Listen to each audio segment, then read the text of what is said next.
Hey, it's Rick with Rock Bottom Outreach, and it is Real Talk Wednesday. You know, I've talked about Terrible Tuesday and those days that are humdingers, and I used to just hide under the covers because I did not want to face it. Well, I had one of those days yesterday, but I will not call it a Terrible Tuesday because some of it was self-inflicted. But before I get into that, I was talking to a guy the other day out of a discipleship program and asked him how he was doing, and he said that he had a stomach bug. And he said that he was really searching and to say, you know, what have I done? And said, what do you mean? Like you had some bad tacos?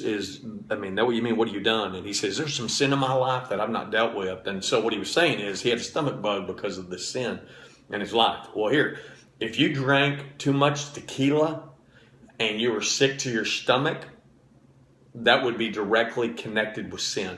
That's called consequence. But I think a lot of times, and this is my own opinion, okay, and I see it differently because I see God as a loving God, and I do understand He disciplines us. But if you look at Job, man, Job was a righteous dude. I mean, he was right standing with God. But look at everything that happened to him. And so everyone would be like, man, dude, what'd you do? I mean, and here's the deal. He didn't do anything.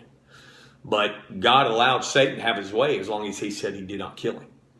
And so a lot of times we drive in the morning, we have a blowout, and you're like, Lord, what have I done wrong? And the truth is you've not changed your tires in 5 years. That's called a consequence. And that was my day yesterday. I'm easily distracted.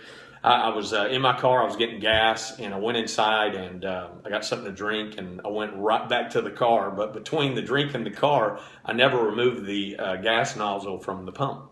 And what I do, I begin to drive off. I hear a big boop. And I'm like, oh no. And I realized I'd never removed it. Now I could have said, Lord, what have I done? Why are you punishing me? Well, guess what? I did that. Rick did all that. That was due to my own ADD.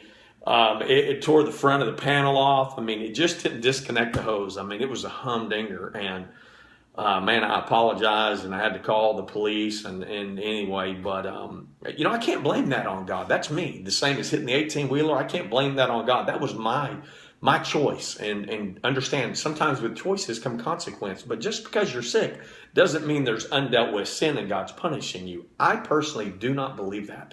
You know, the aging process, part of that is illness. Illness comes with the aging process. And so, you know, you need to rethink, because Satan loves you to freak out and think, what have I done wrong? Why, God, are you punishing me? Okay? And so that's not taking responsibility for you. That's putting that on God. God, why are you punishing me? And so I used to do that. And honestly, like Tuesday was Tuesday. It was a bad day. Sometimes we have bad days. Here's the deal. You got to say, God, I trust you. God, I love you. God, this ain't nothing. And just, and that was it. And so, but I love Psalms 121 where it says this. He says, I lift up my eyes to the hills. Where does my help come from? My help comes from the Lord, the maker of heaven and earth. He will not let your foot slip. He will watch over you. And he who watches over you will not slumber. Indeed, who watches over Israel will neither slumber nor sleep. The Lord watches over you. The Lord is your shade at your right hand. The sun will not harm you by day, nor by the moon by night. The Lord will keep you from harm. He will watch over your life. The Lord will watch over you coming and going, but now and forever. That gives me a great feeling of knowing what a loving God we have. And God wants to protect. God wants to watch over. But understand, there are choices for consequence. What I did yesterday, I can't put that on God. I need to be a little more attentive and pay attention to when I put gas in the car, to not leave it until it's done. And so this morning, if your morning's a little rocky, just chalk it up to life sometimes. And tell God you trust Him. But here's the deal. Still have an attitude of gratitude. Don't let that tire that blew out, the spilt coffee on your lap, don't freak out. Just tell God, I trust you. You're a big God. Let people see your joy, not your fear. Hey, it's Rick with Rock Bottom Outreach. It's been Real Talk Wednesday. Have a great day, baby. Bam. Make sure you take the gas nozzle out of the vehicle before you put the vehicle into drive. Yeah.